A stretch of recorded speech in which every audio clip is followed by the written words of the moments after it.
But Willem, what are some overall trends you're seeing in the video surveillance market? Well, one of the trends that we've been seeing is the idea of bringing more and more storage to the edge. Edge solutions that can take video in an intelligent way, store it at the edge, in order to save on the bandwidth that is required to transmit from the camera back to the server.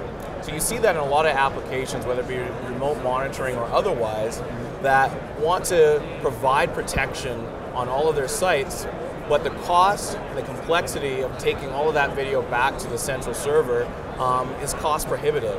And so some of the solutions of bringing storage, which is getting smaller and smaller in terms of its footprint, but also in reducing in the price and cost of it, allows us to bring more and more capacity and retention out into the edge device. And Willem, obviously Avigilon has invested heavily in analytics, and where are analytics going? And talk about where they've been and where they're going in the future. Sure. I mean, analytics today is effective and can be deployed in many applications, and so I think we're at a stage now where most people are very confident on the effectiveness of analytics. But now it's about how do you bring analytics and make it more useful to the user, make it easier for the customer both to deploy, configure, and then also bringing a focus of attention.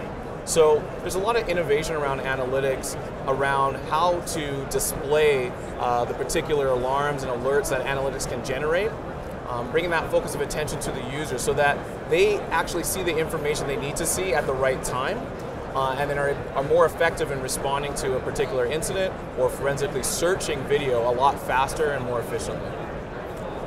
And also, one of the buzzwords we hear a lot these days is around the Internet of Things and IoT.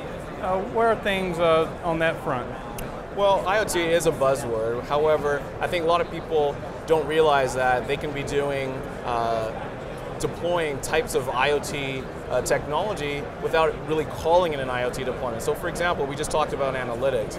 Video analytics is adding intelligence to sensors, in this case cameras. And when you embed that on the edge, like Avigilon does, this becomes an intelligent device, and it's collecting data and bringing it back. And now it's a matter of taking that and other systems, integrating with other systems, for example, access control. So now you have data generated from your access control, you have data generated from your video management system, and then bringing that together so that the user starts to understand what's happening in a more intelligent way. And so that is, in its essence, the beginning of IoT, and we'll go even further from that in years to come.